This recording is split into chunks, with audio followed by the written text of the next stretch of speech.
Study IQ IAS, अब तैयारी हुई अफोर्डेबल।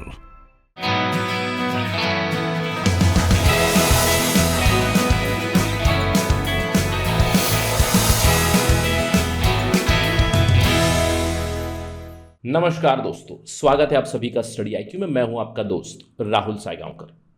आज हम लोग शुरुआत कर रहे हैं इंटरनेशनल ऑर्गेनाइजेशंस की और आज हमारा लेक्चर नंबर 1 होने वाला। और जैसे कि मैंने आपको प्रॉमिस किया था पिछली बार जब हम लोगों ने ओरिएंटेशन सेशन में डिस्कस किया था, मैंने आपको बताया था हमारा अप्रोच क्या रहेगा, क्या एजेंडा रहेगा। सबसे पहले हम लोग यूनाइटेड नेशंस के बारे में बात करेंगे, फिर उसके बाद यूनाइटेड नेशंस की स्पेशलाइज्ड एजेंसीज के बारे में बात करेंगे, फिर UN फंड्स प्रोग्राम्स के बारे में बात करेंगे और उसके बाद हम लोग दूसरे इंटर गवर्नमेंटल ऑर्गेनाइजेशंस के बारे में चर्चा करेंगे, देन रीजनल ऑर्गेनाइजेशंस, जो एजेंडा मैंने आपको बताया था पहले डिस्कशन में। तो आज हमारी चर्चा होने वाली है संयुक्त राष्ट्र के बारे में। आई एम क्वाइट श्योर कि बहुत सारे एस्पिरेंट्स इस पर्टिकुलर लेक्चर को ये थिंक करें कि बहुत सारी चीज़ें हमें पता है, बट नॉनदलेस ये आपके लिए काफ़ी फायदेमंद रहेगा। ऑफ कोर्स हम लोग संयुक्त राष्ट्र के बारे में बात करने वाले हैं, उनके मेन प्रिंसिपल ऑर्गन्स के बारे में बात करने वाले हैं और उनसे जुड़ी हुई कुछ important information specifically from the point of view of prelims हम लोग गैदर करने वाले हैं। और किस तरह के सवाल आएंगे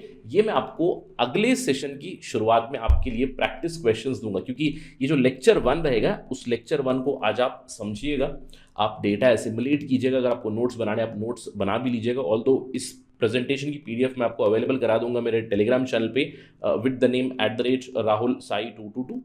आप इसको तैयार कीजिएगा और अगले सेशन की शुरुआत में मैं आपको कुछ प्रैक्टिस क्वेश्चंस दूंगा इसी पर्टिकुलर कंटेंट के ऊपर, राइट। तो ये रहेगा हमारा अप्रोच। तो आज शुरुआत हम लोग करने वाले हैं bye talking about United Nations, और यूनाइटेड नेशंस के बारे में बहुत ही इंपॉर्टेंट इंफॉर्मेशन हम लोग गैदर करेंगे। सबसे पहली चीज, ये संयुक्त राष्ट्र है क्या? यूनाइटेड नेशंस और संयुक्त राष्ट्र एक इंटर गवर्नमेंटल ऑर्गेनाइजेशन है of all the countries in the world, right. जितनी भी कंट्रीज रिकग्नाइज्ड है 193 फिलहाल यूनाइटेड नेशंस में मेंबर्स है, सभी देश साथ में आते हैं। इसकी जरूरत क्यों पड़ी और फिर इसकी शुरुआत क्यों हुई? विश्व शांति एक इसका मेन उद्देश्य था। देखिए, हम लोगों ने देखा है विश्व में अभी तक 2 महायुद्ध हो चुके हैं। We have seen the world war 1, we have also seen the world war 2। अब जब वर्ल्ड वॉर 1 हुआ 1914 से लेकर 1919 तक पहला विश्व महायुद्ध हुआ, और इस युद्ध के बाद हम लोगों ने देखा कि बहुत ज़्यादा बर्बादी हुई थी। कैटास्ट्रोफिक एक वॉर था ये, जिसकी वजह से बहुत सारी जानेंगे क्यों, again why, because of colonies, because of money, because of economy, इन सब चीज़ों की वजह से इतनी ज़्यादा बर्बादी हुई थी। तो उसी समय पे ज़रूरत महसूस हुई थी कि हमें एक इंस्टीट्यूशन बनाना चाहिए, हमें एक ऑर्गेनाइजेशन बनाना चाहिए जहाँ पे सभी देश साथ में मिलके आएंगे ताकि विश्व में शांति बरकरार रखें। अब इस तरह के इंस्टीट्यूशन, इस तरह के ऑर्गेनाइजेशन को क्या कहा जाता है? It is called as collective security organisation. तो आपको ध्यान रखना है कलेक्टिव सिक्योरिटी का मतलब क्या है सिंपल लैंग्वेज में, कि देखिए अब आपका ग्रुप है, आपके 2 लोगों का ग्रुप है, राइट।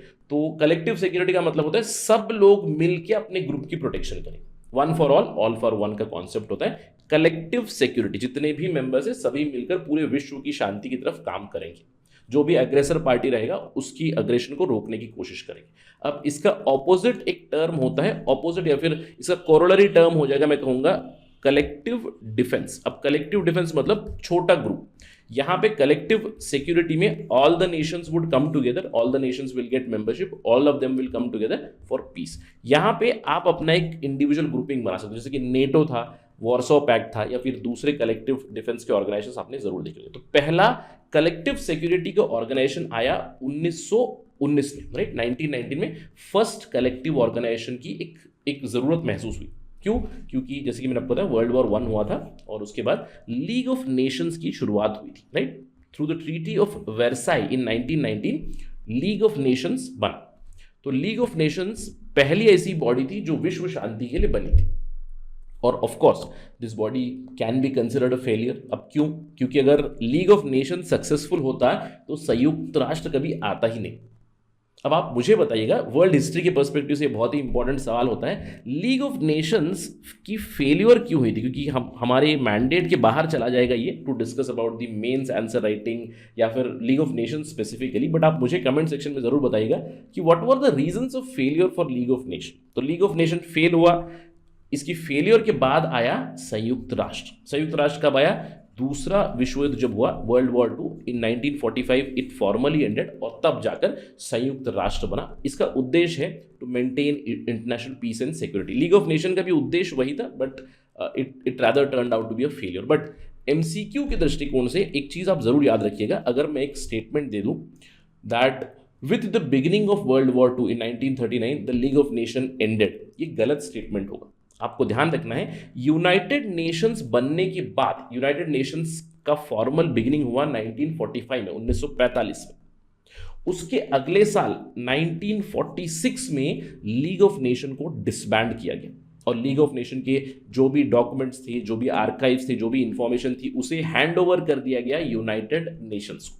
तो पहली चीज हम लोगों ने एस्टैब्लिश क्या की, अभी तक हम लोगों ने दो मॉडल देखी है कलेक्टिव सिक्योरिटी की। पहला मॉडल था लीग ऑफ नेशंस, जिसकी स्थापना हुई थी 1919 में, पहले विश्व युद्ध के बाद। मोर और लेस फेलियर था, क्योंकि युद्ध वापस शुरू हुआ 1939 में। We all know the course of the war. 1945 में eventually allied forces were victorious, यानी कि यूएसए, यूके, रशिया ने मिलकर, जो एक्सिस कंट्रीज थी, जर्मनी, इटली, जापान, उन्हें हराया। राइट? अब दूसरा विश्व युद्ध तो और भी ज्यादा भीषण था, क्योंकि by this time technological advancement हुई थी, बहुत ही लॉस हुआ यहाँ पे, loss of life, loss of property, बहुत सारी चीजें हुई। उसके बाद of course the need was there to create an organisation, और इसीलिए 1945 में, as the world war was about to end in 1945, many nations were in ruins. देश जो स्पेशली यूरोपियन देश थे, काफ़ी एडवांस देश थे, वो ऑलमोस्ट बर्बादी के कगार पे आ चुके थे युद्ध के लिए, और इसीलिए शांति की स्थापना के लिए इवेंचुअली जून 1945 में यूनाइटेड नेशंस की स्थापना हुई through the San Francisco conference. अब मैंने आपको बताया फॉर्मली 1945 में इसकी शुरुआत हुई यूनाइटेड नेशंस की। क्यों?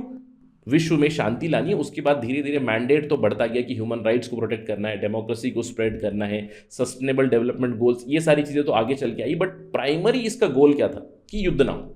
जो विश्व युद्ध हम लोगों ने दो देखा था, उसके बाद there should not be any fight. Right? अब 1945 में तो फॉर्मली आया, लेकिन उससे पहले मैं कहूंगा 3-4 साल पहले कई सारी कॉन्फ्रेंस हुई जिसने नींव रखी यूनाइटेड नेशंस की, क्योंकि बाय 1939 हम लोग ऑलरेडी समझ चुके थे कि league of Nations was more और लेस अ फेलियर। तो अगर आपके पास एक सवाल आ जाएगा, which of the following conferences और which of the following developments can be considered as a precursor to the United Nations, तो ये होगा डिक्लेरेशन ऑफ सेंट जेम्स। सबसे पहले 1949 जून में डिक्लेरेशन ऑफ सेंट जेम्स आया। सेंट जेम्स एक पैलेस है यूके में, ब्रिटेन में। अब ये क्यों हुआ?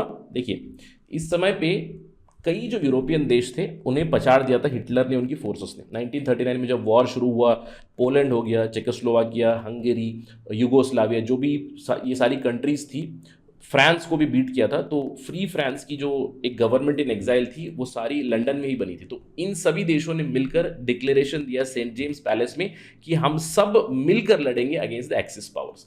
ये कहीं ना कहीं एक शुरुआत थी यूनाइटेड नेशंस की, क्योंकि सभी देश यूनाइट होकर आए, और जो अग्रेसर पार्टी थी, जो नाजी आइडियाज़ थी, जर्मनी की नाजी आइडियाज़ थी हिटलर की, उसे रोकने के लिए साथ में आए। उसके बाद धीरे धीरे United Nations it took shape. 1941 अगस्त तक यूनाइटेड स्टेट्स ऑफ अमेरिका यहाँ पे इन्वॉल्व नहीं था। डिक्लेरेशन ऑफ सेंट जेम्स में केवल यूरोपियन कंट्रीज इन्वॉल्व थे, लेकिन अटलांटिक चार्टर में इवेंचुअली यूएसए भी इन्वॉल्व हुआ, और कहीं ना कहीं इसने एक फाउंडेशन रख दी यूनाइटेड नेशंस की। उसके बाद धीरे धीरे 1942 में यूनाइटेड नेशंस का डिक्लेरेशन आया कि हम सब मिलकर एक कलेक्टिव सिक्योरिटी मॉडल बनाएंगे और एक्सिस पावर्स को हराएंगे। और मॉस्को डिक्लेरेशन में और भी स्ट्रेंथन हुआ। आगे चल के Tehran conference, Dumbarton Oaks conference, Yalta conference, इन सब में धीरे धीरे यूनाइटेड नेशंस की रचना होना शुरू हुई, और इवेंचुअली फॉर्मली 1945 में सैन फ्रांसिस्को कॉन्फ्रेंस में यूनाइटेड नेशंस की स्थापना। अब जैसे कि मैंने आपको बताया, एमसीक्यू किस तरह के आ सकते हैं, विच of the following conferences which of the following conferences is connected with the creation of United Nations. तो इसको थोड़ा सा याद रखिएगा, अगेन मेमोरी बेस्ड ये थोड़ा सा डेटा रहेगा, राइट। अब यूनाइटेड नेशंस फॉर्मली बना, जैसे कि मैंने आपको बनाया, ये था चार्टर यूनाइटेड नेशंस का। ये ओरिजिनल डॉक्यूमेंट है, उस समय पे केवल टाइपराइटर्स थे, कंप्यूटर का उतना ज़्यादा कॉन्सेप्ट नहीं था, तो टाइपराइटर पे ये जो चार्टर बना हुआ है, this is the charter of United Nations, just for your reference मैंने आपको बताया, राइट। तो यूनाइटेड नेशंस की शुरुआत हुई। अब इसका पर्पस क्या था?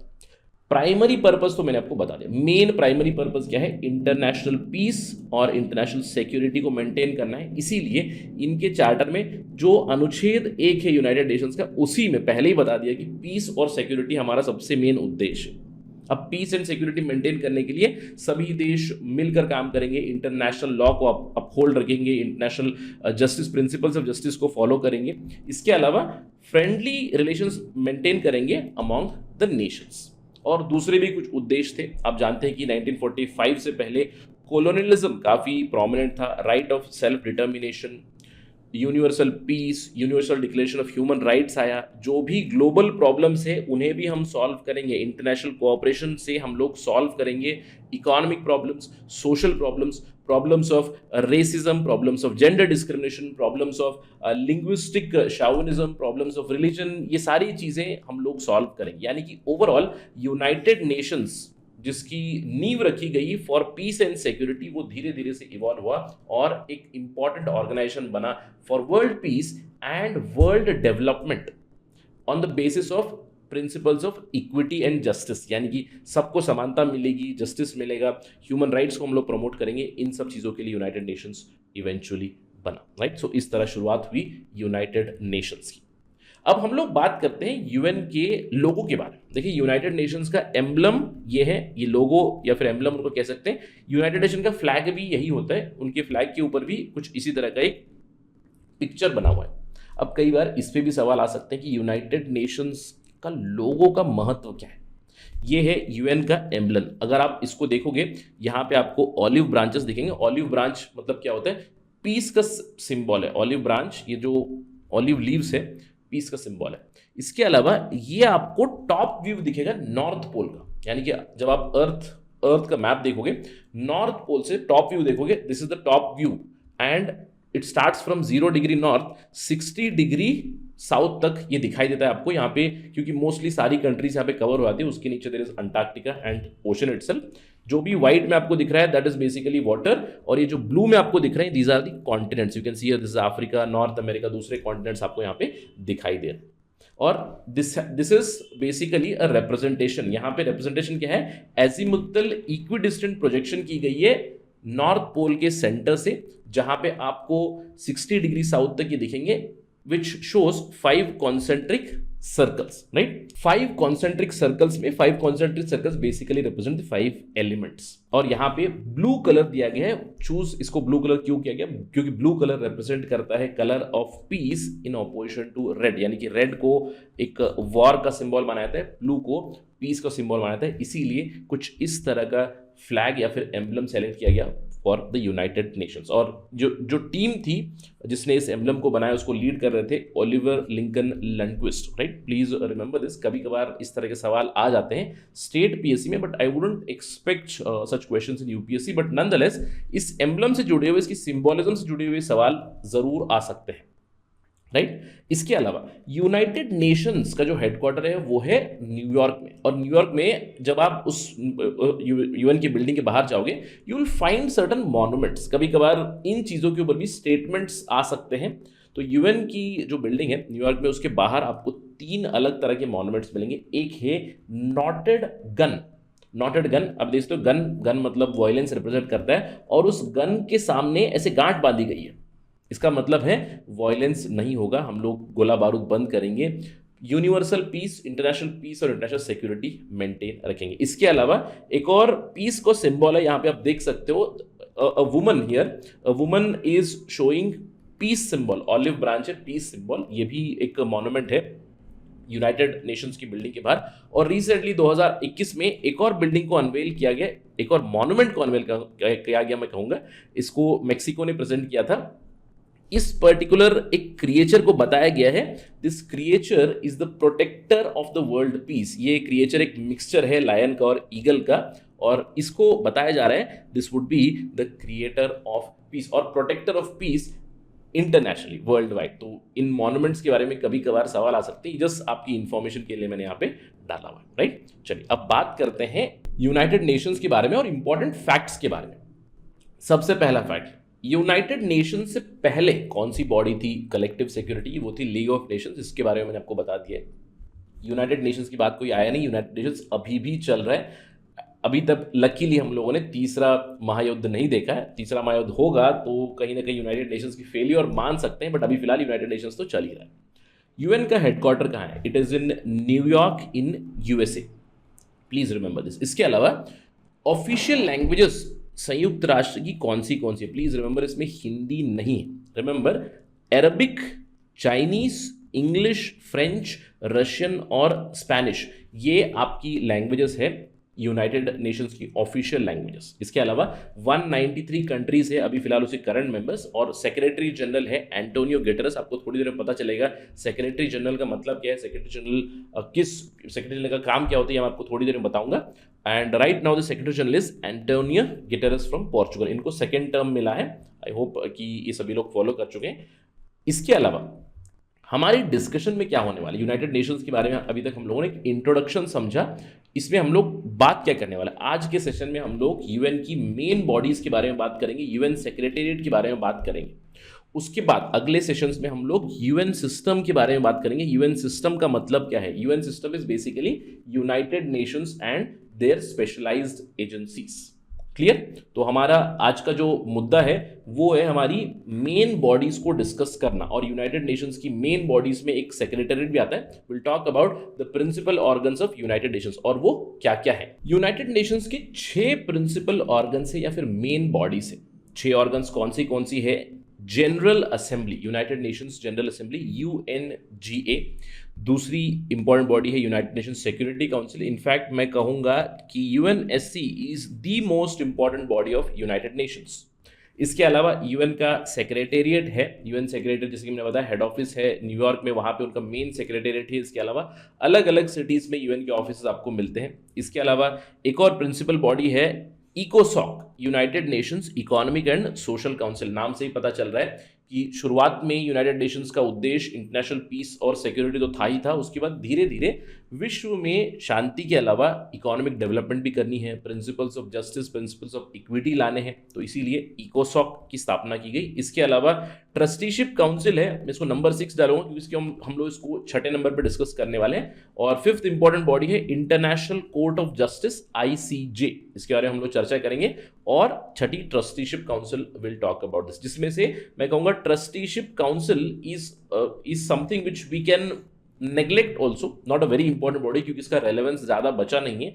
आपको इस डिस्कशन के दौरान समझ में आएगा कि क्यों नहीं है। तो हम लोग इसी सीक्वेंस में बात करेंगे। सबसे पहले will talk about the United Nations General assembly, सबसे पहली main body UNGA। Please remember, कभी कभार सिंपल से ऐसे भी सवाल बन जाते हैं कि यूनाइटेड नेशंस के प्रिंसिपल ऑर्गन्स कौन से हैं, which are the main bodies of United Nations.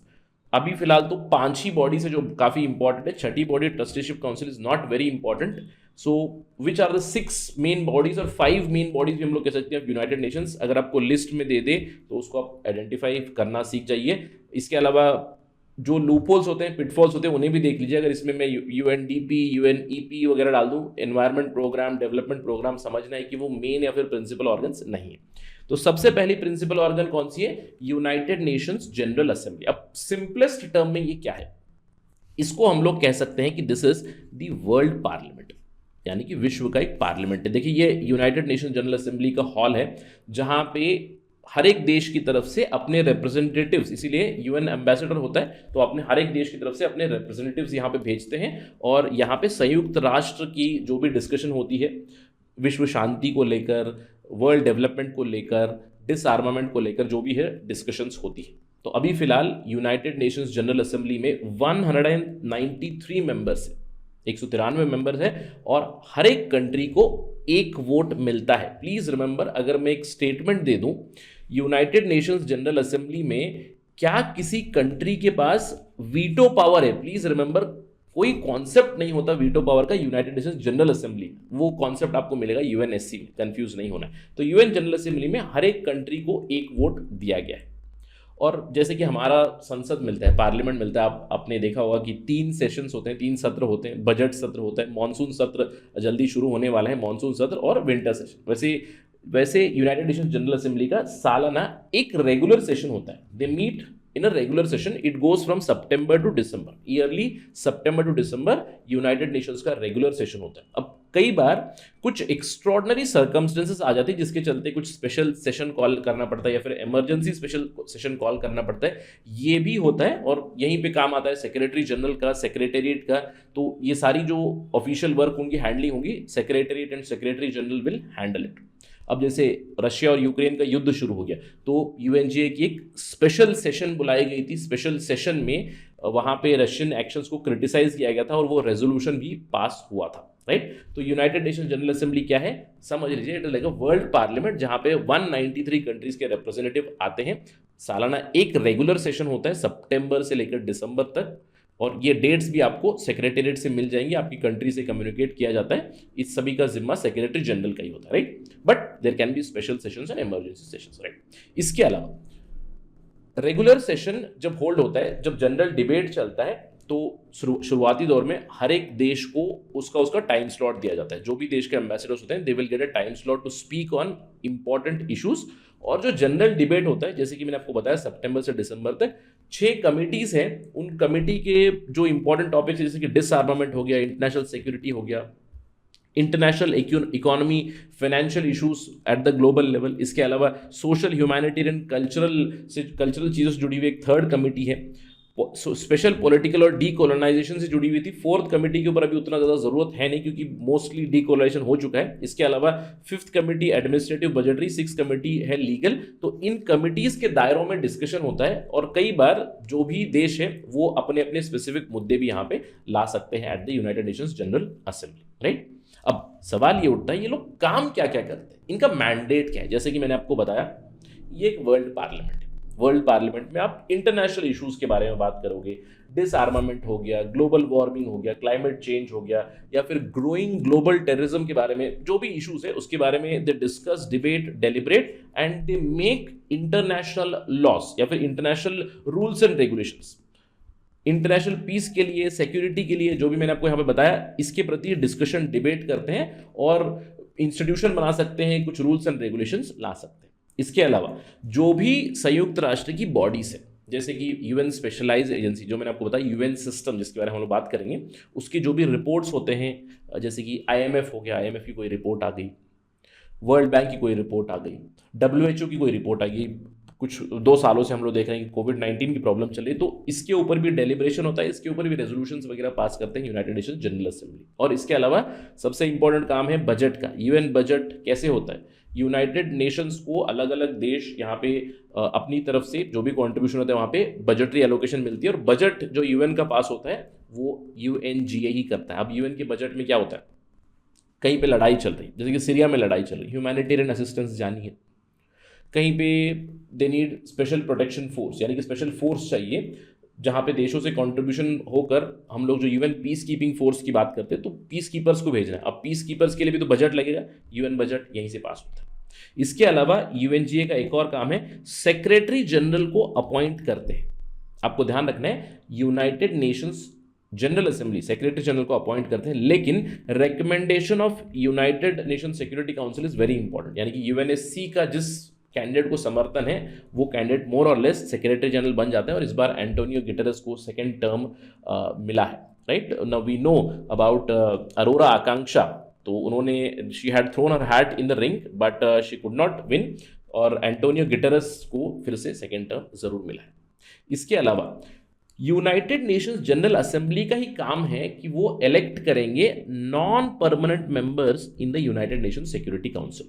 तो हम लोग थोड़ी देर में यूएनएससी के बारे में बात करेंगे, उसमें कुछ परमानेंट मेंबर्स है, कुछ नॉन परमानेंट मेंबर्स होते हैं। नॉन परमानेंट मेंबर्स को इलेक्ट करने का काम यूएनजीए का है। इसके अलावा इकोसॉक, इकोनॉमिक और सोशल जो काउंसिल है उसके भी मेंबर्स, इकोसॉक एक कंप्लीट बॉडी नहीं है, प्लीज रिमेंबर, यूएनजीए ही एक ऐसी बॉडी है जहां पे सभी देशों का रिप्रेजेंटेशन है। यहाँ पे 193 मेंबर्स है। आपको थोड़ी देर में पता चलेगा, धीरे धीरे इकोसॉक में केवल 54 मेंबर होते हैं, यूएनएससी में केवल 15 मेंबर्स होते हैं, जिसमें से 5 परमानेंट है, नॉन परमानेंट को इलेक्ट करता है यूएनजीए। इसके अलावा यूनाइटेड नेशन जनरल असेंबली का ये भी काम है कि दे इलेक्ट द जजेस to International Court of Justice. हम लोग थोड़ी देर में देखेंगे कितने जजेस यहाँ पे इलेक्ट होते हैं।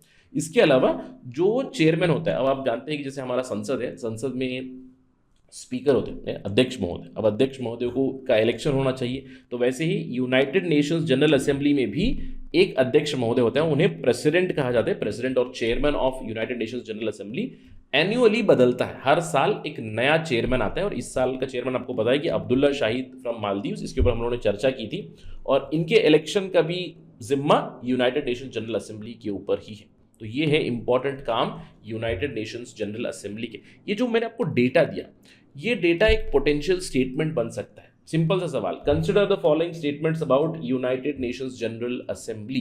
क्या है इनका काम? तो इस तरह के स्टेटमेंट आ सकते हैं, इसमें बताना आपको कौन सा सही है कौन सा गलत है, कुछ चीज़ें बदल कर आपको स्टेटमेंट दी जा सकती है, तो ध्यान रखिएगा।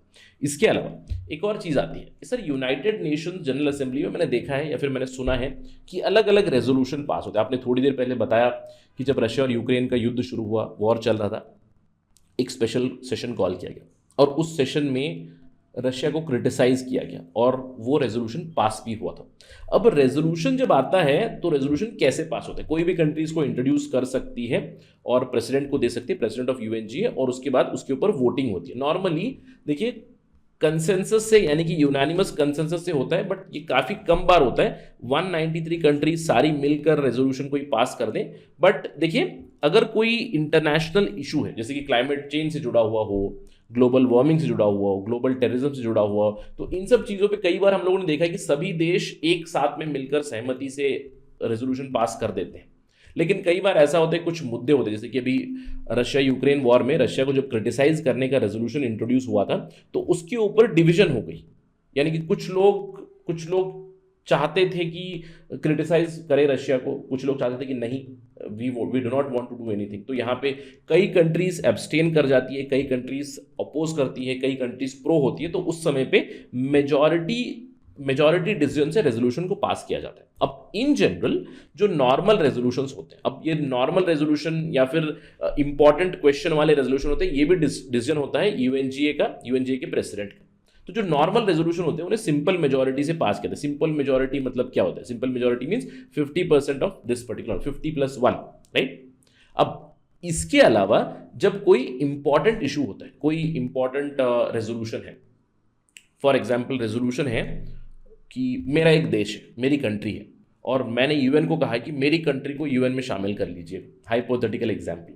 तो ये एक बहुत ही इंपॉर्टेंट क्वेश्चन हुआ, क्योंकि इससे आपकी यूएन का स्ट्रक्चर ही बदल रहा है। और ये जो इंपॉर्टेंट क्वेश्चन है ये भी अलग अलग आर्टिकल्स में डिफाइंड है, बट इन जनरल इसका पावर होता है यूनाइटेड नेशंस जनरल असेंबली के पास कि which is the important question, and once it is deemed important question तो उसके लिए स्पेशल मेजॉरिटी की जरूरत पड़ती है, 2/3 मेजॉरिटी की, 2/3 मेजॉरिटी की जरूरत पड़ती है बहुत सारे इंपॉर्टेंट इश्यूज के लिए। जैसे कि अगर मेंबरशिप हो तो जनरली जो भी United Nations General assembly resolution pass करे कि उन्होंने कुछ रिजॉल्व किया है कि हम क्रिटिसाइज करते हैं रशिया को, it is not a binding thing. यानी कि किसी कंट्री के ऊपर एक एक्शन आइटम नहीं आता है। आपको ये ध्यान रखना है, they are non binding towards members, but they are generally binding on the assembly itself. अब असेंबली ने एक रेजोल्यूशन पास कर दिया कि हम लोग सितंबर से दिसंबर नहीं, हम लोग समझ लीजिए अगस्त से दिसंबर हम लोग अभी सेशन करेंगे, तो it is binding on the assembly itself but not specifically on the member Nations, right. Member nation को अपने एम्बेसडर तो भेजने ही पड़ते हैं, बट आई होप कि आपको ये समझ में आ गया कि नॉन बाइंडिंग। अब जैसे क्रिटिसाइज कर दिया रशिया को, रशिया के ऊपर कोई चीज़ नहीं, there is no binding action, right, that is the understanding. अब इसके अलावा जैसे कि मैंने आपको उदाहरण दिया, कुछ ऐसे भी सवाल आ सकते हैं कि नए मेंबर्स क्यों या फिर कैसे ऐड होना है। कई बार आपने सुना होगा या फिर सोचा होगा कि सर कुछ मेंबर्स हैं, जैसे कि पैलेस्टीन हो गया, ताइवान हो गया, ये लोग यूनाइटेड नेशंस के मेंबर क्यों नहीं है? क्योंकि जब एक मेंबर ज्वाइन होना होता है तो उसका कुछ प्रोसीजर होता है। जैसे कि मैंने आपको बताया, हाइपोथेटिकल सिनारियो, मेरा एक देश है, राइट, नेशन राहुल मैं बनाना चाहता हूँ, तो मैंने अगर बनाना है तो यूनाइटेड नेशंस में कैसे मैं जा सकता हूँ? सबसे पहले मुझे एक एप्लीकेशन देनी होगी to the United Nations Secretary General. अभी फिलहाल एंटोनियो गुटेरेस है, तो वहाँ पे एक एप्लीकेशन देनी होगी और उस एप्लीकेशन में वहाँ पे एक एफिडेविट या फिर एक अंडरस्टैंडिंग होनी चाहिए that I will adhere to the United Nations charter. UN का जो चार्टर है उसका मैं पालन करूँगा, इस तरह की एक एफिडेविट देनी पड़ेगी। जब एप्लीकेशन अगर समझ लीजिए एक्सेप्ट हो गया तो इस एप्लीकेशन को फॉरवर्ड किया जाता है सबसे पहले यूनाइटेड नेशंस सिक्योरिटी काउंसिल को। प्लीज़ रिमेंबर दिस, यूएनएससी को भेजा जाता है और पहले तो यूएनएससी जब पास करेगा उसके बाद ये जाएगा यूनाइटेड नेशंस जनरल असेंबली की कंसिडरेशन के लिए, और जब ये कंसिडरेशन के लिए जाएगा तो इसको पास करना पड़ेगा 2/3 मेजॉरिटी से। अब इसीलिए आपने देखा होगा कि पैलेस्तीन अभी तक एक फुल फ्लेजेड मेंबर नहीं बन पाया है। ताइवान हो गया नहीं मेंबर बन पाया, क्योंकि यहाँ पे यूएनएससी में अब ताइवान को अगर मेंबर बनाना है तो ऑफकोर्स यहाँ पे चाइना उसको वीटो कर देगा, राइट। तो इसकी वजह से अभी तक ये हो नहीं पाया। पैलेस्तीन का इशू भी इसीलिए अभी भी स्टॉप्ड है। पैलेस्तीन दो has an observer status, right. Palestine एक ऑब्जर्वर कंट्री करके उसको अनाउंस कर दिया गया that it is an observer country of the United Nations करके अनाउंस कर दिया गया, राइट। तो ये सारी चीज़ें थी यूनाइटेड नेशंस जनरल असेंबली के बारे में। ये सारी इन्फॉर्मेशन थोड़ा सा ध्यान रखिएगा, जैसे कि मैंने आपको बताया सिंपल क्वेश्चंस बन सकते हैं। Consider the following statements about UN, how can a country be inducted into United Nations, इससे भी जुड़े हुए कुछ सवाल बन सकते हैं, राइट। तो ये था यूएन जनरल असेंबली के बारे में डिस्कशन। चलिए अब डिस्कशन करते हैं अगली बॉडी के बारे में, यूनाइटेड नेशंस सिक्योरिटी काउंसिल के बारे में। लेकिन उससे पहले छोटा सा संदेश, आप जानते हैं कि स्टडी आईक्यू का फाउंडेशन बैच शुरू हो रहा है, शुरू हो चुका है मैं कहूँगा। 11 जुलाई को हमारा ओरिएंटेशन क्लास हुआ, कुछ ही क्लासेस खत्म हुए, लेकिन आपको ये ध्यान रखना है कि हमारा जो एडमिशन है, admission is closing on 20 July 2022, so do remember this particular date. अब इस प्रोग्राम की कुछ खासियत है, हमारे फाउंडेशन बैच में कई सारी चीज़ें हैं। एमसीक्यू बेस्ड लर्निंग हम लोग करवाते हैं, आंसर राइटिंग प्रैक्टिस होती है हर मॉड्यूल खत्म होने के बाद, करंट अफेयर्स प्रोग्राम आपको मिलेगा। यहाँ पे सबसे मेन चीज़ है 1-to-1 mentorship, 1-to-1 mentorship Gyanvani sessions, जहाँ पे हमारे इवनिंग बैच के जो स्टूडेंट्स हैं already they have interacted with the retired bureaucrats. Anil Swarup sir से बात हुई है, दूसरे भी ब्यूरोक्रेट्स यहाँ पे आएंगे, आपसे इंटरेक्शन करेंगे कंटिन्यूसली, और आपको यहाँ पे टेस्ट सीरीज इंक्लूडेड ही मिलेगी। देखिए ध्यान रखिए, यूपीएससी में टेस्ट सीरीज अलग से कई बार खरीदनी पड़ती है, प्रीलिम्स की हो, तो यहाँ पे प्रीलिम्स का टेस्ट सीरीज आपको इंक्लूडेड ही मिलेगा।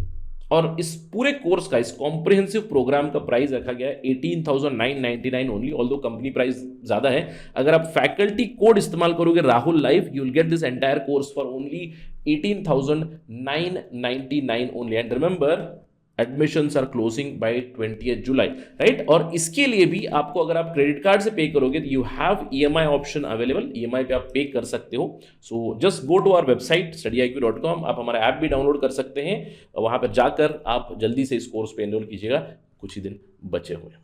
चलिए बात करते हैं यूनाइटेड नेशंस सिक्योरिटी काउंसिल के बारे में। यूएन सिक्योरिटी काउंसिल पूरे संयुक्त राष्ट्र की सबसे जरूरी बॉडी है। अब ये एक स्मॉलर बॉडी है। हम लोगों ने बात किया कि यूनाइटेड नेशंस जनरल असेंबली में 193 कंट्रीज थे, और मैंने वहाँ पे उसकी आपको पिक्चर भी बताई थी कितना बड़ा हॉल था। लेकिन यूनाइटेड नेशंस सिक्योरिटी काउंसिल को जब आप देखोगे तो ये केवल एक, ये हॉर्स शू टेबल काफ़ी फेमस है, हॉर्स शू टेबल, यानी कि हॉर्स शू की तरह है, घोड़े की नाल जो होती है, हॉर्स शू कुछ इस तरह की, इस तरह का टेबल बना हुआ रहता है, जहाँ पे 15 लोग यानी कि 15 मेंबर्स होते हैं यूनाइटेड नेशंस सिक्योरिटी काउंसिल के, जो डिसीजन मेकिंग करते हैं। अब अगर हम लोग यूनाइटेड नेशंस चार्टर की बात करें तो चार्टर ने जिम्मा दिया है of maintaining international peace and security to United Nations Security Council primarily, यानी कि सबसे पहले पीस और सिक्योरिटी की बात यूएनएससी करेगा, क्योंकि छोटी बॉडी है, जल्दी से मिल सकते हैं, जल्दी से डिसीजन मेकिंग कर सकते हैं, इसीलिए। अब ये क्यों हुआ? आपके दिमाग में एक सवाल आ रहा होगा कि सर इतनी छोटी बॉडी क्यों बनाई? मैंने आपको बताया कि यूनाइटेड नेशंस से पहले लीग ऑफ नेशंस था, और लीग ऑफ नेशंस कहीं ना कहीं फेलियर हुआ। उसमें एक फेलियर का कारण क्या था कि जितने भी देश बने थे उस समय पे, लीग ऑफ नेशन जब बना था 40-50 के आसपास देश मिलकर लीग ऑफ नेशंस उन्होंने बनाया था, लेकिन वहाँ पे डिसीजन मेकिंग को उन्होंने यूनानिमस रखा था, यानी कि जो भी डिसीजन होगा सभी देश साथ में मिलकर ही डिसाइड करेंगे, तभी कोई डिसीजन हो सकता है। अब जब आपको 40-50 देशों की यूनानिमिटी लानी होती है तो पॉलिसी पैरालिसिस तो ज़रूर होगी, डिसीजन पैरालिसिस तो ज़रूर होगी, क्योंकि कोई ना कोई एक देश ऐसा होगा या फिर एक गुट होगा देशों का, वो कहेंगे कि नहीं हमें ये डिसीजन नहीं चाहिए, तो वहां पे concept of majority was missing, और इसको कहीं ना कहीं एक्सपीरियंस कर चुके थे लीग ऑफ नेशंस में। इसीलिए यूनाइटेड नेशंस में ऐसा ना हो, इसलिए इन्होंने अलग अलग बॉडीज बनाई, अलग अलग बॉडीज को अलग अलग जिम्मा दे दिया। जैसे United Nations General assembly, world parliament, इनका भी काम है वर्ल्ड पीस को मेंटेन करना, बिल्कुल, बट वर्ल्ड पार्लियामेंट कह सकते हैं। उससे एक छोटी बॉडी बनाई यूनाइटेड नेशंस सिक्योरिटी काउंसिल, जिसको पीस और सिक्योरिटी का जिम्मा दिया प्राइमरीली, कि जो भी डिसीजन आपको लेना है, कि संयुक्त राष्ट्र के जो फोर्सेस है, जो कंट्रीब्यूशन से आते हैं, उन फोर्सेस को अगर आपको कहीं पर डिप्लॉय करना है तो इसका डिसीजन आप यूएनएससी से ही किया जा सकता है। किसी पे सैंक्शंस लगाने, यानी कि कोई अग्रेसर देश है कि वो वॉर कर रहे हैं, वो लड़ाई कर रहे हैं, तो उन पे अगर सैंक्शंस लगाने हैं संयुक्त राष्ट्र की तरफ से, कि कोई उनके साथ डील नहीं करेगा, कोई उन्हें गोला बारूद नहीं बेचेगा, इस तरह के प्रतिबंध रोक लगाने हैं, तो वो भी यूनाइटेड नेशन सिक्योरिटी काउंसिल का ही जिम्मा है। तो कंप्लीटली पीस और सिक्योरिटी का जिम्मा यूएनएससी को दे दिया गया। और ये यूएनएससी छोटी बॉडी, मैंने आपको बताया 15 मेंबर्स यहाँ पे मिलते हैं और कभी भी मिल सकते हैं इमीडिएटली। अगर कोई इमरजेंसी हो जाए, they can convene any time whenever they feel, जब भी उन्हें लगा कि international peace, international security threaten हो रही है, इमीडिएटली यूएनएससी की मीटिंग कॉल की जाएगी, कोई एक्शन लिया जा सकता है। जैसे कि मैंने आपको बताया, ये छोटी बॉडी है, इसके अंदर 15 काउंसिल मेंबर्स है, जिसमें से 5 मेंबर्स को परमानेंट बनाएंगे। अब ये भी because of league of Nations experience, क्योंकि यहां पे इन देशों को एक वीटो पावर दिया गया, जो जिनके पास काफ़ी ज़्यादा पावर था उस समय पे, फ्रांस हो, रशिया हो, यूके हो, यूएस हो, चाइना शुरुआती दौर में 1970 तक, ये जो अभी जो पीपल्स रिपब्लिक ऑफ चाइना है वो नहीं था, ताइवान को यहाँ पे पावर दिया गया था 1970s के बाद। चाइना, द मेनलैंड चाइना और people's republic of China, they have got the veto here. तो इन 5 देशों को वीटो दिया गया। इसके अलावा 10 देशों को नॉन परमानेंट मेंबर्स का एक दर्जा दिया गया, और ये जो 10 नॉन परमानेंट मेंबर्स है, हर 2 साल के लिए इन्हें टर्म मिलता है, और इनकी इलेक्शन कौन करता है, मैंने आपको बताया, they are elected by the United Nations General Assembly. तो यूनाइटेड नेशन सिक्योरिटी काउंसिल में 15 मेंबर है, जिसमें 5 परमानेंट मेंबर्स है। ये है अभी फिलहाल की कंपोजिशन, आज की अभी फिलहाल की कंपोजिशन है। China, France, Russia, UK, US, ये लोग परमानेंट मेंबर्स है, P5 परमानेंट मेंबर्स। इसके अलावा अभी फिलहाल की जो 10 मेंबर्स है, अल्बानिया, ब्राजील, गिबॉन, इंडिया भी मेंबर है, 2022 अंत तक इंडिया मेंबर रहेगा। आयरलैंड, केनिया, मेक्सिको, नॉर्वे और यूएई, ये 10 मेंबर्स हैं। These are non permanent members. तो ये लोग मिलकर डिसीजन लेंगे विश्व शांति के लिए। जैसे कि मैंने आपको बताया, किसी के ऊपर सैंक्शंस लगाने हैं, किसी के ऊपर एम्बार्गो लगाना है, कोई रेजोल्यूशन पास करना है, इमीडिएट एक्शन लेनी है, रेस्पॉन्सिबिलिटी टू प्रोटेक्ट डॉक्ट्रिन के तहत अगर कहीं पे फोर्सेस को डिप्लॉय करना है, सभी डिसीजन यूएनएससी का ही रहेगा इमीडिएट डिसीजन मेकिंग के लिए। अब ये लोग काम कैसे करते हैं, right, how does it work, कौन होता है इस पर्टिकुलर काउंसिल का प्रेसिडेंट? देखिए, प्रेसिडेंसी इस काउंसिल की रोटेट होती है अल्फाबेटिकली रोटेट होगी। सबसे पहले ए से हो गया तो first president, and rotates continuously, right. हर महीने, every month among this 15 members it rotates alphabetically. Clear? तो हर महीने में बदलते रहती है। इंडिया के पास भी आई थी, if I am not wrong, पिछले साल 2021 अगस्त में इंडिया वाज प्रेसिडेंट, राइट। अब वोटिंग सिस्टम कैसे होता है? 15 लोग हैं, 15 लोग जल्दी से डिसीजन ले सकते हैं, लेकिन उसमें भी रिजिड वोटिंग सिस्टम दी गई है। यहाँ पे आर्टिकल्स में, चार्टर में ये लिखा गया कि यूनाइटेड नेशन सिक्योरिटी काउंसिल में अगर कंसेंसस नहीं हुआ, 15 के 15 देश यूनानिमसली कोई डिसीजन नहीं ले पा रहे हैं, तो वहां पे 9 लोगों का वोट जो रहेगा वो कंपलसरी चाहिए। Minimum 9 number of votes are needed for taking any action. So 9 vote आएंगे तो एक रेजोल्यूशन या फिर एक्शन लिया जा सकता है, और उसके अंदर एक क्लॉज भी है। इन 9 वोटों में जो परमानेंट मेंबर्स है उनकी आपत्ति नहीं होनी चाहिए। Please remember this. कैसे वर्क होता है? टोटली 15 मेंबर है, किसी भी रेजोल्यूशन को पास होने के लिए कम से कम 9 मेंबर्स का वोट आपको चाहिए ही चाहिए। और इसके साथ में एक और चीज है कि concurrence of all the permanent members is also needed, तो तभी जाकर एक रेजोल्यूशन पास हो सकता है। अब कई बार ऐसा होता है कि जो परमानेंट मेंबर्स है उन्हें मना नहीं करना है। अगर 9 वोट मिल चुके हैं तो वो ऑब्स्ट्रक्शनिस्ट नहीं बनना चाहते हैं, तो they can also abstain from voting, यानी कि वीटो नहीं करेंगे, वोटिंग से एब्सटेन रहेंगे। लेकिन 9 वोट अगर मिल गए, किसी भी 5 मेंबर की आपत्ति नहीं है, 5 परमानेंट मेंबर्स की आपत्ति नहीं है, तो रेजोल्यूशन इजीली पास हुआ था यूनाइटेड नेशन सिक्योरिटी काउंसिल। तो यूएनएससी रेजोल्यूशन, जब हम लोग कहते हैं यूएनएससी रेजोल्यूशन पास हो गया, इसका मतलब है minimum 9 number of members have said okay for the resolution, और P5 मेंबर्स ने आपत्ति नहीं जताई है। P5 मेंबर्स के पास इसीलिए कहा जाता है कि वीटो पावर है। अब आपके दिमाग में एक थॉट जरूर आ रहा होगा, सर ये तो काफी गलत बात है कि केवल कुछ ही कंट्रीज को ये वीटो दिया गया है, 5 ही कंट्रीज को ये वीटो दिया गया है, ये ऐसा क्यों हुआ? ये जैसे कि मैंने आपको बताया हिस्टोरिकल करेक्शन के लिए किया गया। लीग ऑफ नेशंस की जो फेल्यूर थी उसको रेक्टिफाई करने के लिए यूनाइटेड नेशंस सिक्योरिटी काउंसिल को छोटा बॉडी बनाया गया। इसके अलावा कुछ ही कंट्रीज को वीटो दिया गया।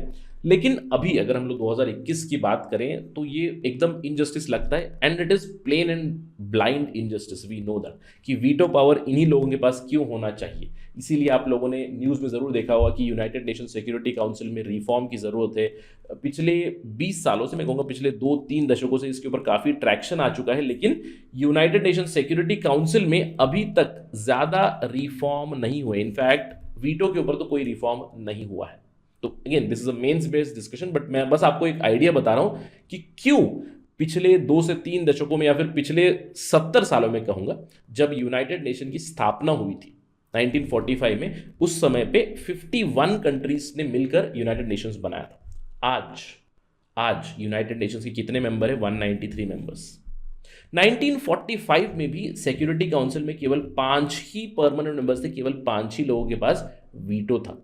अब इसको अगर हम लोग देखें, यहाँ पे 51 है, यहाँ पे 193 है, तो अप्रोक्सीमेटली 200 भी अगर पकड़ ले तो this should have been at least 20, यानी कि 20 लोगों के पास वीटो होना चाहिए टेक्निकली।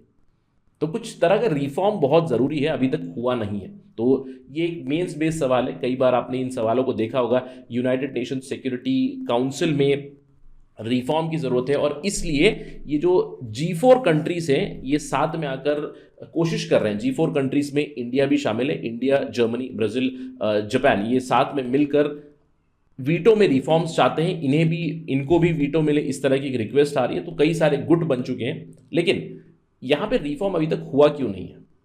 आयरॉनिकली जिनके पास पावर दिया गया है वो क्यों चाहेंगे कि यहाँ पे रिफॉर्म हो, इसीलिए अभी तक रिफॉर्म हो नहीं पाया, right. So this was about the United Nation Security council. ध्यान रखिएगा कि कम से कम 9 वोट चाहिए और कोई वीटो नहीं होना चाहिए, then a resolution will be pass in United Nation Security Council, right. Let's move on. Security council के बाद अब बात करते हैं यूएन सेक्रेटेरिएट के बारे में।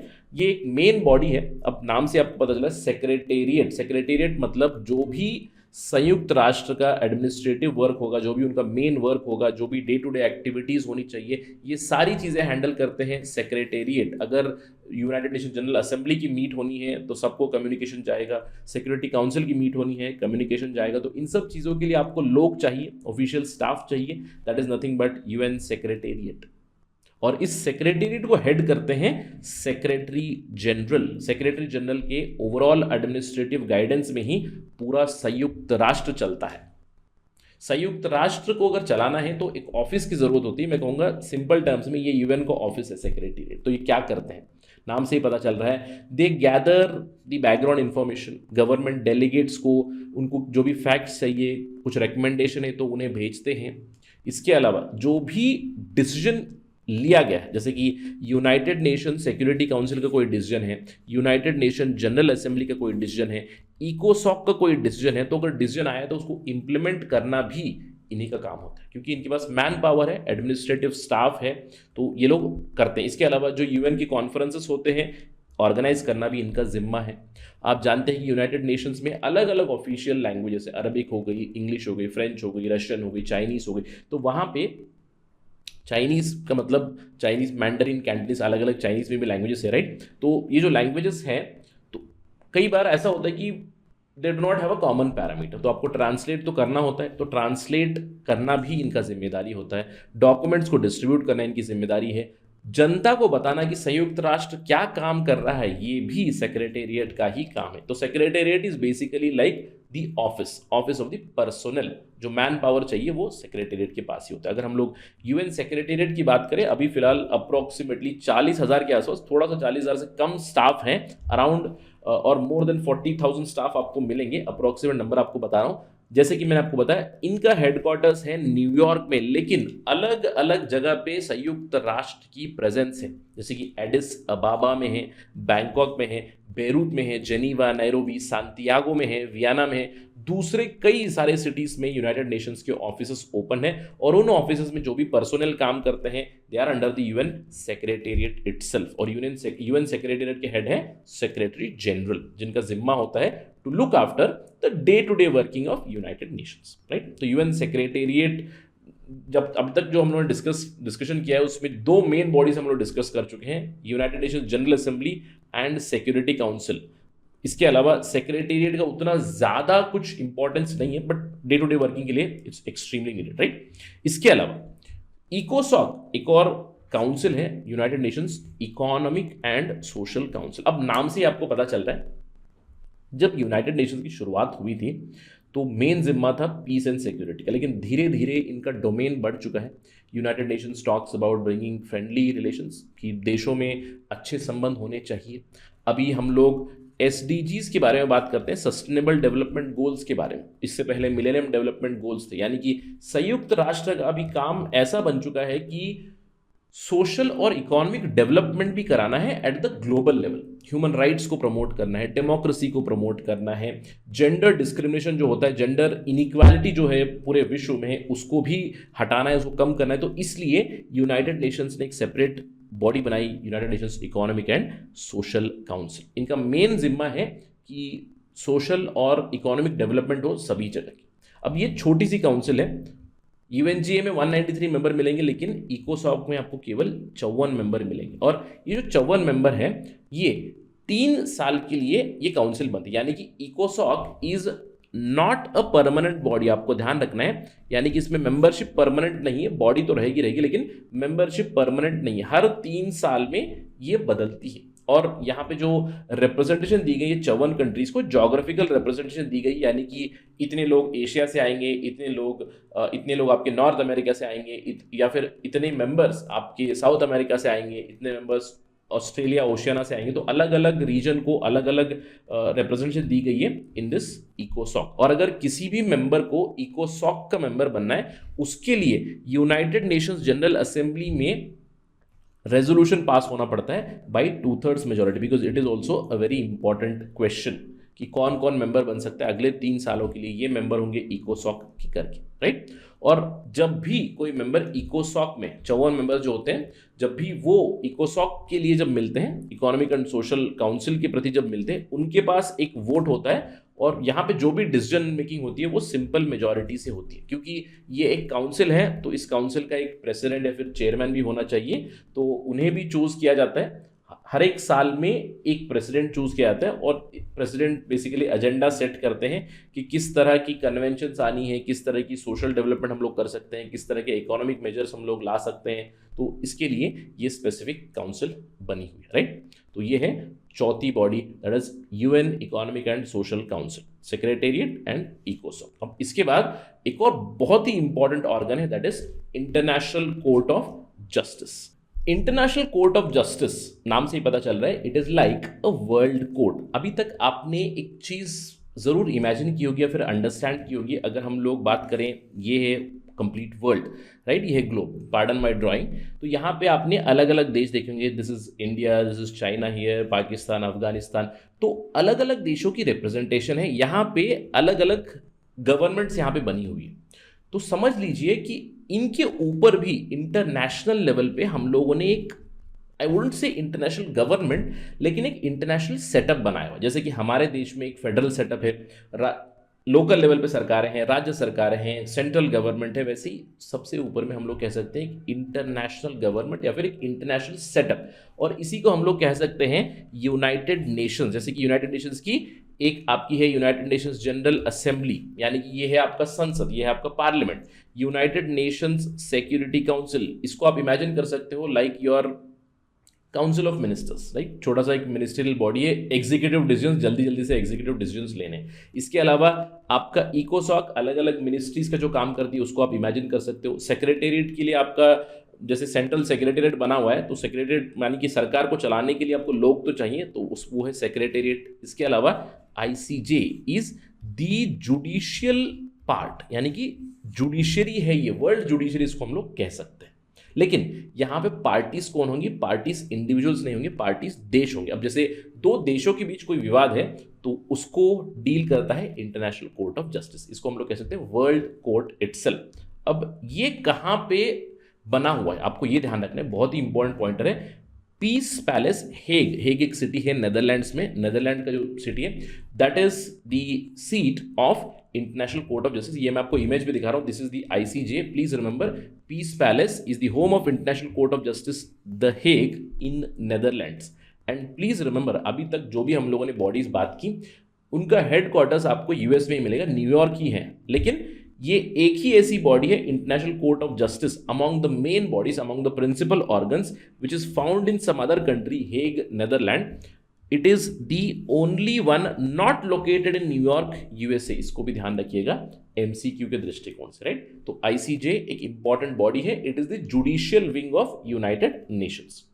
अब आईसीजे में 15 जजेस होते हैं और इन 15 जजेस को इलेक्ट कौन करता है या फिर अपॉइंट कौन करता है? आप जानते हो कि यूनाइटेड नेशंस जनरल असेंबली इन्हें फाइनली अपॉइंट करता है, लेकिन यूएनएससी की रिकमेंडेशन होनी चाहिए क्योंकि यूएनएससी के पास वीटो पड़ा हुआ है। आप जानते हैं जैसे अपॉइंटमेंट के लिए United Nation Security council okay कहेगा, उसके बाद United nation general assembly elect करता है, फिर अपॉइंट करता है इन जजेस को। तो 15 जजेस होते हैं, इनका टर्म है 9 साल का और यहाँ पे एब्सोल्यूट मेजॉरिटी से हर एक कैंडिडेट को पास करना पड़ता है from the UNSC and United Nations General assembly, दोनों से भी, इसको ध्यान रखना है आपको। तो दोनों जगह पे अगर कैंडिडेट ओके हुआ तभी वो कैंडिडेट जज बन सकता है। ये भी ध्यान रखना है कि 15 जजेस में कोई 2 जजेस एक ही देश से हो ही नहीं सकते, यानी कि 15 जजेस अलग अलग देशों से आते हैं। 15 जजेस 15 नेशनैलिटीज, और इन जजेस को भी डिवाइड किया गया, यानी कि जजेस की जो ओरिजिन होती है, जिस देश से वो आते हैं, उसे भी डिवाइड किया गया ताकि जोग्राफिकल रिप्रेजेंटेशन हो। आउट ऑफ द 15 जजेस द कंपोजिशन इज 3 जजेस आते हैं अफ्रीका से, 2 जजेस आते हैं लैटिन अमेरिका और कैरिबियन रीजन से, 3 जजेस आते हैं एशिया से और 5 जजेस आते हैं वेस्टर्न यूरोप से और 2 ईस्टर्न यूरोप से। और अभी तक आपने देखा होगा कहीं ना कहीं यहाँ पे एक वेस्टर्न बायस आपने जरूर देख लिया होगा। यूनाइटेड नेशन सिक्योरिटी काउंसिल में हो, वीटो की पावर्स हो, यहाँ पे भी 5 जजेस come from western Europe, which is again an example of the discrimination हम लोग कह सकते हैं। और ये जो 3 एशियन जजेस है, इसमें इंडिया के भी एक जज है दलवीर भंडारी, राइट। और ये जो जजेस हैं they are eligible for reelection. Dalveer Bhandari was reelected, right, second term भी मिल सकता है। और अगर कोई जज एक्सपायर हो जाए या फिर रिजाइन कर दे by writing to the UNGA, तो by writing to the president, pardon me, ICJ में 2 जजेस जो होते हैं, सीनियर मोस्ट जजेस जो होते हैं, उनमें एक जज प्रेसिडेंट होता है, दूसरा जज वाइस प्रेसिडेंट होता है of International Court of Justice, और उन्हें वो रिजाइन कर सकते हैं by writing to the president. अगर वैकेंसी हो जाए तो जल्द से जल्द उस वैकेंसी को फिल करना पड़ता है, and only for unexpired part, यानी कि अगर एक जज 9 साल के टर्म के लिए आया है तो अगर कोई जज रिजाइन कर दे 5 साल बाद तो केवल 4 साल दूसरे जज को मिलते हैं। इसके अलावा आईसीजे के बारे में आपको कुछ जानने की जरूरत है। इंटरनेशनल कोर्ट ऑफ जस्टिस किस तरह की केसेस के बारे में डील करता है? अब जैसे हमारी जुडिशरी हम जाएंगे कि भैया डिस्ट्रिक्ट कोर्ट हो गया, हाई कोर्ट हो गया, सुप्रीम कोर्ट हो गया, इंडिविजुअल्स के बीच हो गया, मुझ में और सरकार के बीच में कोई दिक्कत होगी तो हम लोग इस तरह के केसेस फाइल कर सकते हैं। लेकिन आईसीजे में cases can only be between 2 countries. Remember, अगर 2 देशों के बीच चल रहा है, जैसे कि India versus Pakistan can be case in international Court of justice, but not Reliance versus Pakistan. Clear? यानी कि इंडिविजुअल्स हो, ऑर्गेनाइजेशंस हो, प्राइवेट एंटरप्राइजेस हो, इन केसेस को एंटरटेन नहीं करते। तो जो भी डिस्प्यूट अराइज हो जाए, कभी कभार मैरिटाइम डिस्प्यूट्स आते हैं, कभी कभार टेरिटोरियल डिस्प्यूट्स होते हैं, कई बार डिस्प्यूट्स होते हैं कि स्टेट स्पॉन्सर्ड वायलेंस चल रही है, जैसे कि जेनोसाइड के मामले में कि एक पर्टिकुलर गवर्नमेंट जो है वो गवर्नमेंट ही खुद अपने पॉपुलेशन के ऊपर एक्सप्लॉयटेशन कर रहा है या फिर कुछ इस तरह की चीजें हो, then another country can file a case. It can hear a dispute between 1 or more states, right? It can be between say 2 countries versus 2 countries भी हो सकता है। साथ ही साथ जब भी कोई एक कंट्री केस फाइल करे तभी डिस्प्यूट अराइज हो सकता है। कोर्ट अपने खुद से कोई डिसीजन मेकिंग नहीं ले सकती, यानी कि कोर्ट खुद से सुओ मोटो जुरिस्डिक्शन इनके पास नहीं है। लेकिन आपको ध्यान रखना है, इनके पास एडवाइजरी जुरिस्डिक्शन जरूर है, एडवाइस जरूर कर सकते हैं, not just to the countries but to United Nations agencies also, जैसे कि इंटरनेशनल कोर्ट ऑफ जस्टिस से ऑब्जर्वेशन आई कि WHO की अटर फेल्योर रही है with respect to COVID, that would be an advisory notion कि WHO का काम आप अच्छे से कीजिएगा। तो एडवाइजरी जुरिसडिक्शन भी है, एडवाइजरी ओपिनियन भी है, और डिसीजंस भी आते हैं, मेजॉरिटी से आते हैं। अलग अलग बेंचेस होते हैं, 15 जजेस हैं, तो कई बार 2 जजेस, 3 जजेस, 4 जजेस, 5 जजेस, तो अलग अलग बेंचेस सेटअप की जाती है। जब भी अगर समझ लीजिए उस बेंच में भी डिसीजन मेकिंग नहीं हुआ, मेजॉरिटी के ऊपर डिसीजन मेकिंग होती है, अगर समझ लीजिए 4 जजेस की बेंच है तो 2 जजेस का एक ओपिनियन है और 2 जजेस का अलग ओपिनियन है, तो जो भी प्रेसिडेंट रहेगा in the International Court of Justice के, his vote would be final, right.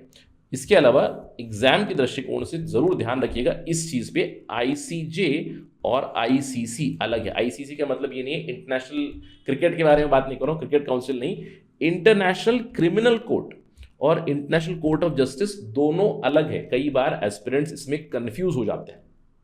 Confuse क्यों होते हैं? क्योंकि दोनों का ही headquarters Netherlands, the Hague city में ही है, दोनों का headquarters is Hague, Netherlands itself. लेकिन ICC अलग है, ICJ अलग है। इनफैक्ट हम लोग ICC के बारे में चर्चा जरूर करेंगे। मैंने आपको बताया कि हम लोग दूसरे ऑर्गेनाइजेशंस के बारे में बात करेंगे जहां पे हम लोग जुडिशरी की बात करेंगे, तो will talk about the international criminal court, will talk about permanent court of arbitration वगैरह वगैरह, अलग अलग चीज़ें हम लोग जरूर चर्चा करेंगे, राइट। लेकिन this was the discussion about international Court of justice, right. अब इसके बाद छठी बॉडी, और I would say the body which is not very useful anymore, it is called as trusteeship council। अब सबसे पहली चीज, ट्रस्टीशिप क्या होता है, ट्रस्टी क्या होता है? यानी ट्रस्टी मतलब जिसके ऊपर हम लोगों ने भरोसा दिया, जिसको भरोसा दिया हुआ।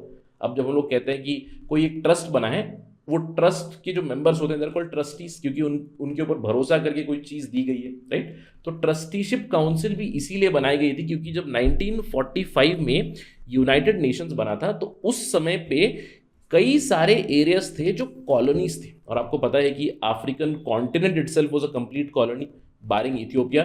1960 में हम कह सकते हैं कि अफ्रीका में बहुत ज़्यादा डीकोलोनाइजेशन हुआ 1960 में। 1945 में संयुक्त राष्ट्र आया, लेकिन उससे पहले क्या होगा? कई ऐसे एरियाज थे जहाँ पे कोलोनाइजर्स वहाँ पे गए हुए थे, लेकिन यूनाइटेड नेशंस ने कहा कि राइट ऑफ सेल्फ डिटर्मिनेशन है, तो इंडिपेंडेंस होना है। तो कुछ कुछ जगह पे इंडिपेंडेंस हुआ, जैसे इंडिया में 1947 में हुआ, कई दूसरे देशों में हुआ। 1960 तक मोर और लेस बहुत सारे जो देश कोलोनाइज थे वो इंडिपेंडेंट जरूर हुए, लेकिन कुछ कुछ एरियाज थे जहाँ पे प्रॉब्लम्स थी, यानी कि धीरे धीरे वहाँ पे इंडिपेंडेंस लाना है, सेल्फ गवर्नमेंट वहाँ पे देना है, स्लोली इंडिपेंडेंस दे सकते हैं राइट ऑफ सेल्फ डिटर्मिनेशन के बाद, रेफरेंडम के बाद। तो इसीलिए 11 ट्रस्ट टेरिटरीज बनाई गई, संयुक्त राष्ट्र के अंडर इन्हें रखा गया, क्योंकि उनके ऊपर अभी भी सवाल था कि वहां पे कौन सी सरकार होनी चाहिए, कैसी सरकार होनी चाहिए करके।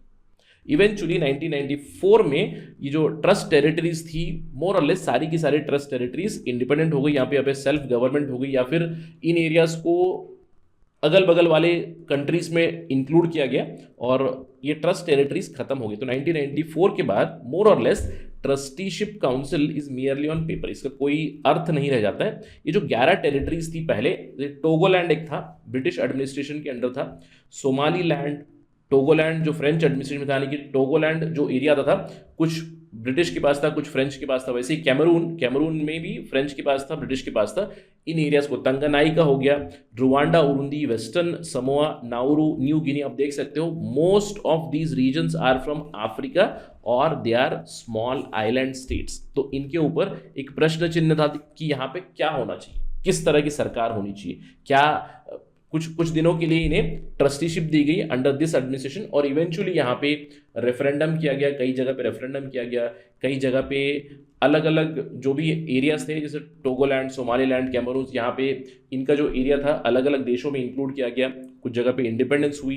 ये जो पैसिफिक आइलैंड के टेरिटरीज थे, माइक्रोनेशिया, मार्शल आइलैंड, मैरियाना और पैलाओ, धीरे धीरे यहाँ पे इंडिपेंडेंस आया, अलग अलग कंट्रीज यहाँ पे बनी, और ट्रस्टीशिप काउंसिल का काम मोर और लेस खत्म हो गया जब 1994 में पलाओ इंडिपेंडेंट हुआ, और उसके बाद उसके अगले ही महीने हम लोग कह सकते हैं कि ट्रस्टीशिप काउंसिल की जो ऑपरेशंस थी उसे सस्पेंड किया गया। So right now Trusteeship Council, it is merely on paper, it does not have any work. More और लेस पूरे विश्व में डीकोलोनाइजेशन हो चुका है। जो भी ट्रस्टीज थे, यानी कि जो कॉलोनाइजर्स थे, उन्हें ट्रस्टी बनाया गया था, उनका काम खत्म हो चुका है, independent nations have been set up, so this council is not very important. इसलिए मैंने आपको कहा था कि कई बार कई बुक्स में भी आपको ये मिल जाएगा, कई रेफरेंसेस में मिल जाएगा, यूनाइटेड नेशंस के केवल 5 इंपॉर्टेंट ऑर्गन्स हैं। ट्रस्टीशिप काउंसिल को कई बार एलिमिनेट भी किया जाता है, कई बुक्स में कई रेफरेंसेस में इसको निकाल भी दिया जाता है। So mainly United Nations General assembly, United Nations Security council, UN secretariat, इकोसॉक, United Nations इकोसॉक, और फाइनली आपको मिलेगा international Court of justice. 5 main bodies है, उसमें भी मैं कहूँगा ICJ, international Court of justice, UNSC और UNGA are much more important from exam perspective, right. तो ये था हमारा डिस्कशन अबाउट यूनाइटेड नेशंस, और अगले हमारे सेशन में, अगले क्लास में, अगले लेक्चर में हम लोग यूनाइटेड नेशंस के सिस्टम को समझेंगे, UN system and UN specialised bodies. अगर काफ़ी लंबा डिस्कशन हुआ तो I will divide the UN specialised discussions also in 2 classes, क्योंकि कई सारी बॉडीज है, यूएन के स्पेशलाइज्ड बॉडीज आपको बहुत सारे मिलेंगे, तो हम लोग सभी पे चर्चा करेंगे। तो अगले 2 या 3 class we will be continuing our discussion on UN specialised agencies and UN fund and programme. So till we meet next time, stay safe and prepare very well. अगर आपको इस सेशन से फ़ायदा मिला है, अगर आपको कोई सवाल है, कोई डाउट है, कोई सजेशन है, you can always follow me on this ID @RahulSai222। Directly message me on Instagram, I do respond on Saturdays and Sundays. Thank you for watching this. Till we meet next time, prepare very well. All the best. जय हिंद। मैं ओम Sharma study IQ के परिवार को बहुत बहुत धन्यवाद देना चाहता हूँ, क्योंकि उनकी वजह से मैंने बहुत कुछ सीखा है और बहुत सारी चीज़ें मेरे लिए आसान हो गई हैं। मेरी तैयारी में एक नया आयाम मिला है। बहुत बहुत धन्यवाद study IQ। Study IQ IAS, अब तैयारी हुई अफोर्डेबल।